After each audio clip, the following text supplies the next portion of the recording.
Sitaki. Nilikupa nafasi ukaichezea. Kwa hiyo sasa hivi sitaki tena. Genge langu limeharibika kwa ajili yako. Yaani genge langu limefilisika kwa sababu yako wewe. Nimekupa pesa ukafanyia biashara, lakini hadi leo sielewi. Uko busy na mke wa mchungaji. Lakini Ashura, unajua nini? Mimi ni mwanadamu, sawa?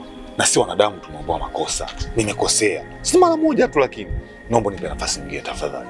Hivi ni mwanamke gani ambaye anayeweza kutoa hela zake kumpa mwanaume kwa karne hii? Mimi nakuahidi. Msamaha tena. Wewe nenda kaendelee na mama mchungaji. Si ulimuona thamani sana kuliko mimi? Nimefanya vitu vingi kwa ajili yako, lakini leo hii unakuja kunifanyia mambo kama hayo.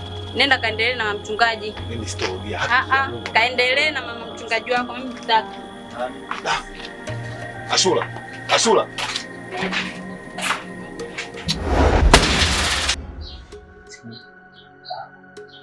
Nachokifanya sio kitu kizuri, kwa sababu mimi niko kwenye ndoa, alafu isitoshe mimi ni mchungaji. Ni jambo ambalo haliwezekani. Yeye ameteleza tu, ni mitego tu ya shetani. Ninaamini atakaa vizuri mke wangu na maisha yataendelea. Tafadhali chini usifanye hivyo. Basi sawa, lakini fikiria neno kwa mbele.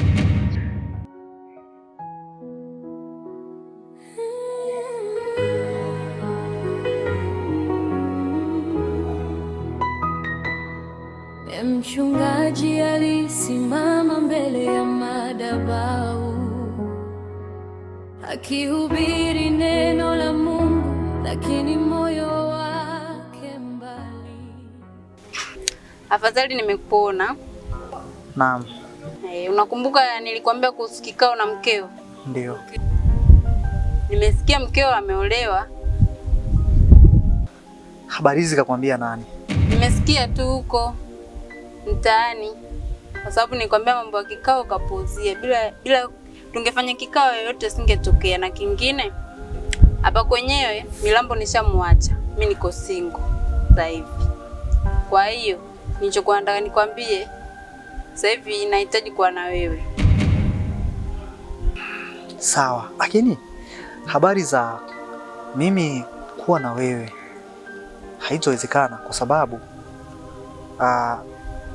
kwa mke wangu alikafirika tu kutokana na mazingira yaliyotokea.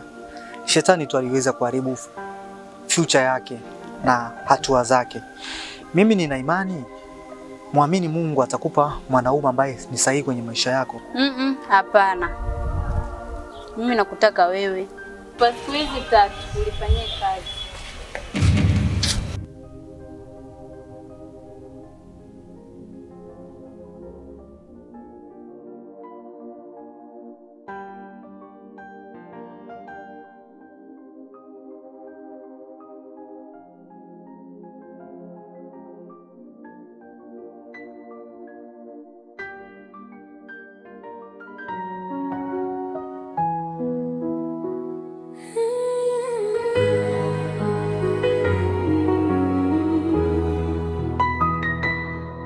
Mchungaji alisimama mbele ya madhabahu akihubiri neno la Mungu, lakini moyo wake mbali.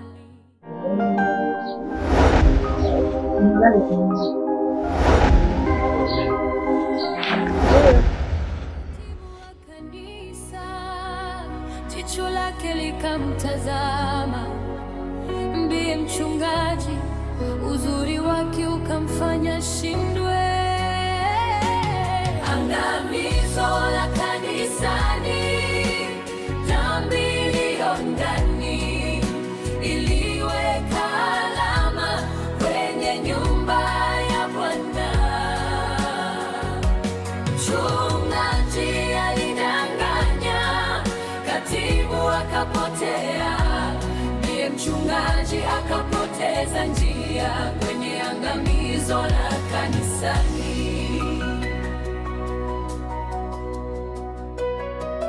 Katibu wa kanisa alikuwa mwaminifu, lakini tamaa ikamshinda, akapoteza njia yake.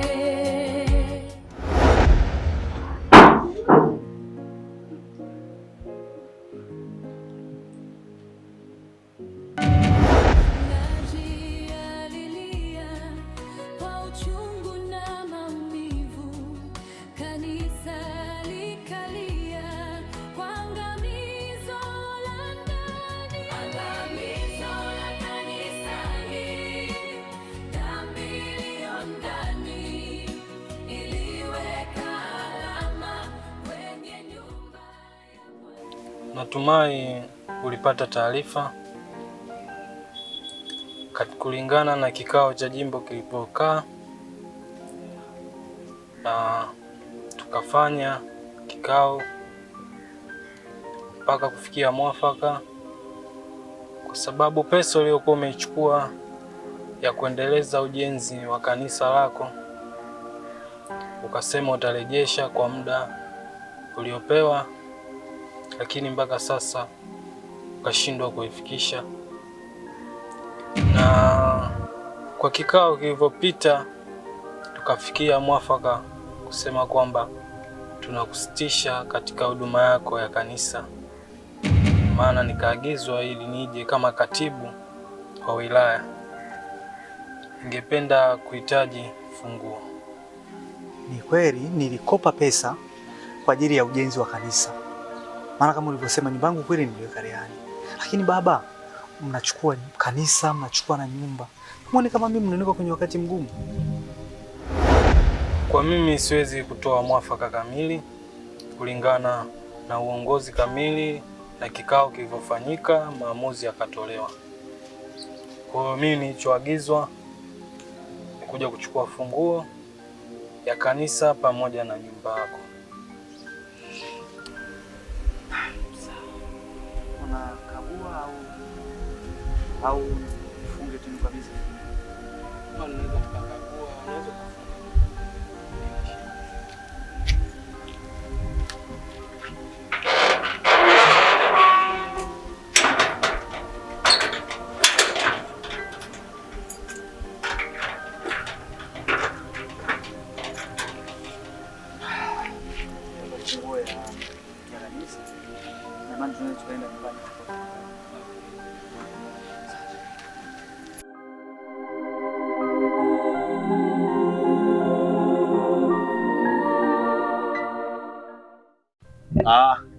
Kifupi mimi nimesikia simu yako, lakini baada ya kusikia kwa maelezo yako nikasema siwezi kuamini. Ngoja nifike nikuulize kinagaubaga. Hilo jambo mimi nilifikiria muda mrefu sana. Kama unavyojua mimi ni katibu, lakini katibu yeye huwa mara nyingi ndo anaratibu mambo yote, iwe ni kampuni, iwe ni kikundi, iwe vitu vyote katibu anaratibu. Lakini nakushangaa mimi, namshangaa mchungaji wetu, kila kitu alikuwa anakifanya yeye. Sasa kwa hili mimi ambalo limetokea, kiukweli mimi niseme tu kwa upande mwingine nimelikubali na nimefurahia pia. Kwa hiyo nataka kuniambia pale kanisani sasa hivi hata kuwepo kabisa. Sasa hayupo kabisa. Yaani tushamtoa, anaruhusiwa kufanya jambo lolote analotaka yeye juu yake mwenyewe. Okay. Hilo ni maamuzi mazuri sana. Unajua lazima kama viongozi muwe na misimamo, halafu muwe na maamuzi magumu. Sasa hapa kanisani pia kutakuwa na mapungufu hapa. Tunakosa mtu wa kuchunga. Je, hapa sasa mchungaji hapa atakuwa ni nani hapa? Manake takuwa pawe na mchungaji hapa. Kwa sasa sisi kama uongozi ndio tupo kwenye jambo tunalishughulikia. Sasa sikia. Wajua kuna vitu vingine tusipinde hivi tukapita hivi wakati tunaenda hapa tu shortcut. Pale mimi nimekuwa mzoefu wa miaka mingi sana. Nimefanya kazi pale, nimefanya kazi na huyo bwana vizuri kabisa. Na uadilifu wangu wa kazi nyinyi mnaujua. Sasa kwa nini tu pale nikapita tu mimi pale kama mchungaji? Usijali, Bwana Milambo. Usijali. Swala lako talishughulikia. Nakupa hofu. Siku mnakaa pale kwenye kikao, kabineti imekaa. Gusia jina langu. Unajua mimi nimefanya kazi muda mrefu sana, watu wananipa. Lazima watanipa tu pale. Yaani kwenye swala hilo usijali. Usisahau kwa sababu siwezi kusahau. Nakula mimi. Nachokula mimi na unakula. Nachojenga na unajenga. Ondoa wasiwasi. Maisha bwana. Ndio maisha.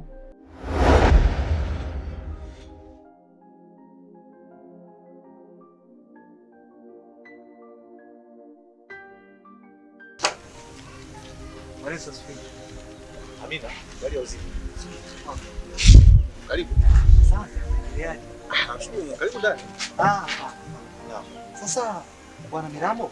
Eh. Mimi nimefika hapa na shida mbaya. Niko na shida na hifadhi, maana kuna changamoto ambayo niko nayo. Changamoto gani? Nimesimamishwa utendaji wangu, kazi wangu pale sana. Maana yake nimeondolewa pale, sio mchungaji. Lakini pia nyumba yangu imezuiliwa kama kawaida. Kwa hiyo hapa nilipo sina sehemu ya kulala. Kwa hiyo naomba hifadhi ya usiku mmoja. Kesho nitajua nifanye nini na nitafikia ajili hatua zangu zote.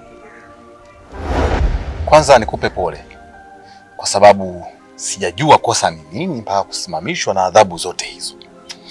Lakini sasa la pili, kuhusiana labda na kulala humu ndani. Humu ndani siwezi kukudanganya, nafasi ni ndogo. Kama unavyojua, hiki chumba cha watoto. Huku chumba changu mwenyewe. Hapo sebuleni pamebanana kama unavyoona. Haya. Kwa mfano watoto wanataka kutoka sasa kwenda chooni. Sitakuwa kipengeo na kuruka pale. Mimi nikushauri kitu kimoja. Hebu nenda kwa waumini wengine. Waumini tuko wengi sana. Nadhani wengine wana nyumba kubwa kabisa zenye kufaa. Kwa ushauri tu, hebu kwenda kwa waumini wengine, pengine atakupa nafasi ya kulala. Kwa leo tu mtu atakupa bwana. Hawezi kunyima mtu siku moja tu. Basi sawa, mimi nakushukuru sana. Karibu sana. Pole sana. Usijali ni. Kwa sababu nilikuwa naondoka, watu waondoke pamoja. Sawa. Ndio.